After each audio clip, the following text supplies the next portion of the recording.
قرآن مجید 1400 کاله تقریبا وشو. د دې خبرې څه دلیل دی چې دا هماغه قرآن مجید دی چې کوم په نبي علیه السلام باندې نازل شوی و.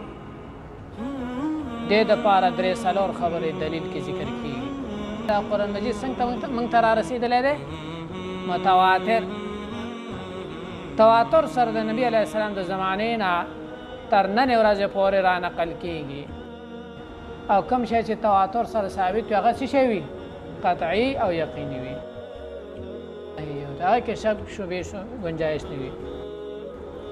قرآن مجید د نبی علیه السلام زمانې نه دومره کثرت سره ګڼوالي سره خلک یې را نقل کوي او وایي او بل ته یې ښایي چې معمولي عقل والا سړی هم دا یقین نه کوي چې دا دومره خلکو ټول په ټوله دروغ وایي. چې چا کې معمولي عقل مې دا خبره د ده یقین ته نه پرېوځي چې دا ټول خلک په څه شي باندې دي؟ په دروغو باندې. نه اولنی دلیل دا شو چې قرآن مجید په څه سره نقل شوی دی؟ تواتر.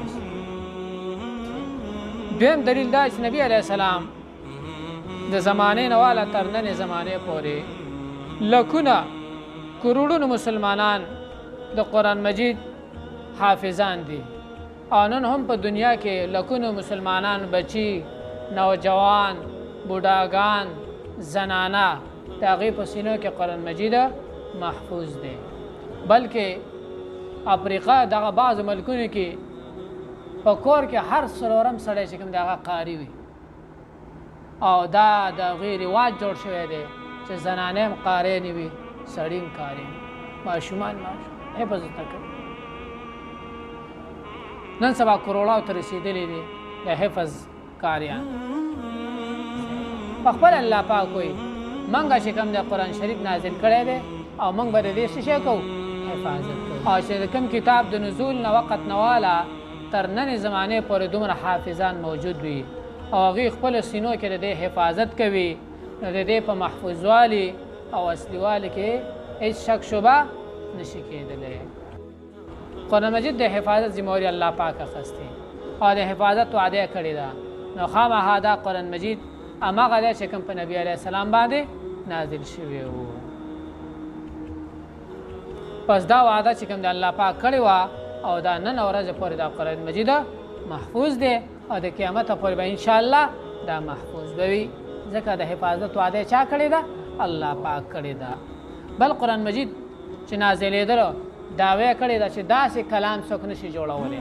فأتوا بسورة من مثله فأتوا بعشر سور مثله فأتوا بمثله. بل ځای کې داسې راغلی دی. قرآن مجید مثل جوړ کوي.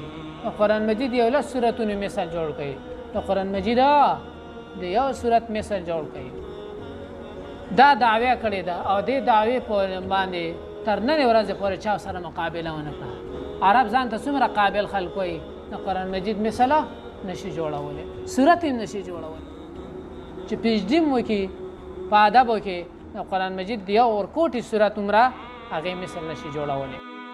نه چا جوړ کړی دی، نه یې د جوړولو چا دعوه کړې ده، نه یې جوړوی شي او نه انشاءالله آینده کې به یې جوړ کړي. دا ښکاره دلایل دي چې دا هماغه قرآن دی چې کوم په چا نازل شوی دی؟